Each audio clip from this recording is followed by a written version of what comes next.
उड़ीसा, जहां कलयुग के भगवान श्री जगन्नाथ देव विराजते हैं, पुरी के समीप एक ग्राम में एक भक्त दंपति के यहाँ एक बालक का जन्म हुआ। बालक का नाम रखा गया रसिक। माता चाहती थी कि बालक का नाम रसिक हो, पिता चाहते थे कि बालक का नाम मुरारी हो। तो गुरुदेव ने आज्ञा दे दी, बोले बालक का नाम रसिक मुरारी रख दो। अनेक जन्मार्जितम पुण्यम कृष्ण भक्ति प्रजायते।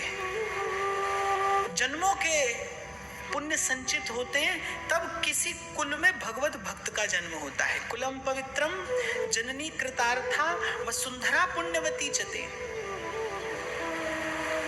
सतरती सतरती स लोकांस तारयते। ऐसा भक्त जो आप भी तरता है और अपने अपने संग में जो आए उसको भी उस पार कर देता है। तो बालक में भक्तोचित गुण जन्म से प्रकट होने लगे। जब बालक का अन्नप्राशन संस्कार हुआ, आप लोग तो पता नहीं इस संस्कार से परिचित हैं कि नहीं, हमारे यहाँ एक संस्कार होता है कि बालक के मुख में अन्न का ग्रास देने से पहले बालक के चारों ओर भांति भांति की वस्तुएं रख दी जाती हैं। अन्न का ग्रास देने से पहले भांति भांति की वस्तुएं बालक के चारों ओर रख दी जाती हैं और फिर बालक को छोड़ दिया जाता है, ये देखने के लिए कि बालक सबसे पहले किस वस्तु का स्पर्श करता है। और जिस प्रकार की वस्तु का बालक स्पर्श करता है, वहीं से बालक का संस्कार पता चल जाता है। तो बालक का नाम रखा गया रसिक मुरारी। भक्तोचित संस्कार बालक में प्रकट होने लगे। कृष्ण नाम सुनते ही बालक पुलकित हो उठता। और आप भले देखें भले न देखें, आप पहचाने भले न पहचाने, लेकिन बालक का जो बाल्यकाल होता है, जब उसको बहुत अधिक व्यवहार की सुध नहीं होती, वो उस समय वो कैसी चेष्टा करता है, वही बालक का भविष्य है। तो माता पिता बड़े प्रसन्न, ऐसे ऐसे बालक, ऐसे पुत्र रत्न को प्राप्त करके। जननी जने तो भक्त जन और के दाता के सूर, और नहीं तो जननी बांझ रहे काहे गंवावे नूर। माता पिता बड़े प्रसन्न ऐसे बालक को पाके। कृष्ण नाम सुनते ही पुलकित हो उठते रसिक मुरारी जी। संतों का दर्शन करते ही विचार होता कि मानो क्या हो और इन पर से न्यौछावर कर दो। ये पूंजी, ये भाव एक जन्म की नहीं है। बहुनाम जन्म नामन्ते ज्ञानवान माम प्रपद्यते। भगवान की श्रीमुख वाणी है। एक जन्म नहीं, बोले बहुनाम जन्म नामन्ते। अनेक जन्मों के बाद जीव को मेरी सुध आती है। संतों के चरणों में बड़ी अद्भुत निष्ठा उनकी। उनके ग्राम के, जैसा मैंने कहा कि जगन्नाथपुरी के मार्ग में उनका ग्राम पड़ता था। आते जाते संतों का दर्शन होता था, आते जाते संतों का संग मिलता रहा। तो संतों के चरणों में बड़ी निष्ठा, संतों का संग बाल्यकाल से मिलता रहा। आते जाते द्वार पर संत आकर आवाज दे देते थे, हरे कृष्णा कृष्णा कृष्णा हरे हरे, हरे कृष्णा कृष्णा कृष्णा हरे हरे, हरे रामा रामा रामा हरे हरे, हरे रामा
से ही मीठा है, और उस पके हुए फल को तोता और चख ले तो फिर उसकी माधुरी का कहना क्या।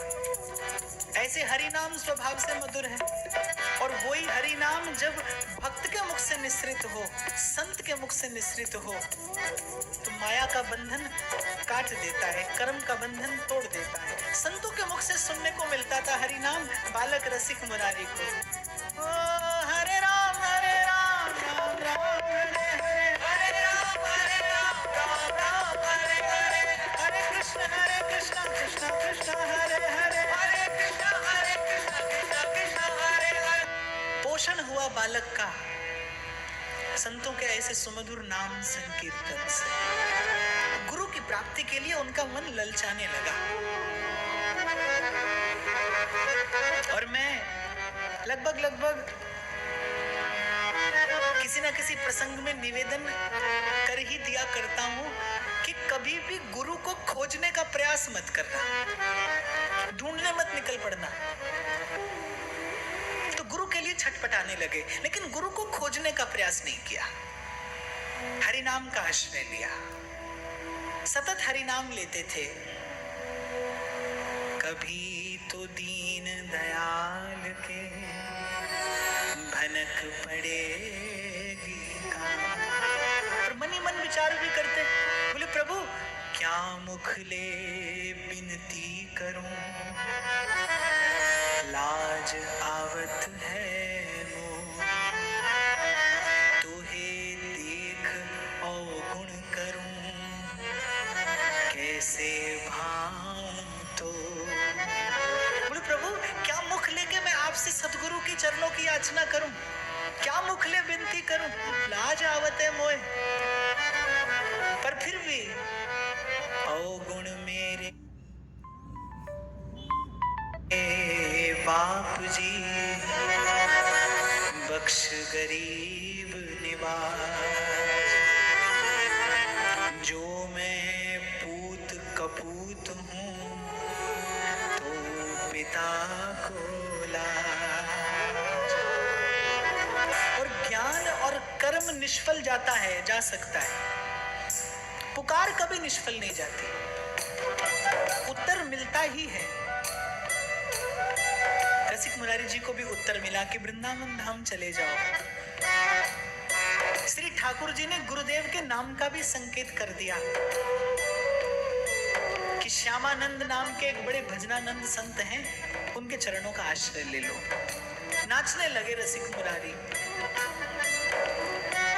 कहां उड़ीसा से वृंदावन धाम की यात्रा, गुरु चरणों के दर्शन कब होंगे, बस इसी आकुलता और व्याकुलता में वृंदावन धाम का स्मरण करते करते कब वृंदावन आ पहुंचे पता नहीं चला। और जो ही वृंदावन में प्रवेश किया, पहुंचे वृंदावन, जो श्री ठाकुर जी ने संकेत किया था, श्री श्यामानंद जी उनके चरणों में पहुंचे, बड़े भजनानंदी संत थे। और ऐसा ही नहीं कि गुरु शिष्य को ही सद्गुरु की आवश्यकता होती है, गुरु को भी अपने हृदय में प्रतिष्ठित आनंद का विस्तार करने के लिए सच्चे शिष्य की तलाश रहती है। तो श्यामानंद जी ने जब रसिक मुरारी जी को देखा तो उनको भी मन में बड़ी प्रसन्नता हुई। और उपनिषद का वाक्य है कि गुरु वो नहीं जो शिष्य को शिष्य ही बना रहने दे, सच्चा गुरु वही है जो अपने शिष्य को मन का गुरु बना दे, जो आपको मन को संभालना सिखा दे, जो अपनी कृपा से विवेक जगा दे कि संसार से क्या लेना है और सही संसार को क्या देना है, जो आपको व्यापार और व्यवहार की समझ दे दे। रसिक मुरारी जी को शिष्य स्वीकार कर लिया। रसिक मुरारी जी की संतों की चरण रेणु में बड़ी निष्ठा थी। अच्छा, और मैं तो ये भी अनुभव करता हूं कि संतों के प्रति जो ये निष्ठा है, ये भी संतों की कृपा से ही प्राप्त होती है। आप विचार करके इस निष्ठा को नहीं पा सकते, आप साधन करके ये निष्ठा नहीं पा सकते। ये निष्ठा तो ऐसा धन है जो संत जनों की, गुरुजनों की कृपा से ही मिलती है। बड़ी अद्भुत निष्ठा उनकी। रसिक मुरारी जी के लिए तो भक्तमाल की कथा कहती है कि रसिक मुरारी जी पूजा किसकी करते थे? किसी भगवत मूर्ति की नहीं। रसिक मुरारी जी के घर पे संतों के चरणामृत के बड़े बड़े घट भरे हुए रहते थे। वो बड़े बड़े मिट्टी के पात्रों में संतों का चरणामृत एकत्रित करके रखते थे और भोर से सांझ उसी चरणामृत की सेवा करते थे, उन्हीं संतों के चरणामृत का चिंतन करते थे। लोकोत्तर निष्ठा, अद्भुत निष्ठा संत के चरण में। हमने तो ऐसे देश में जन्म लिया है जहां पर साधु के वेश का भी सम्मान होता है। भक्तमाल में ऐसी ऐसी कथा आती है कि केवल छल से कोई साधु का वेश धर के आया और देने वाले ने अपना सर्वस्व दे दिया उस छल से धारे हुए वेश पर। ऐसी लोकोत्तर निष्ठा संत के प्रति, भक्त के प्रति।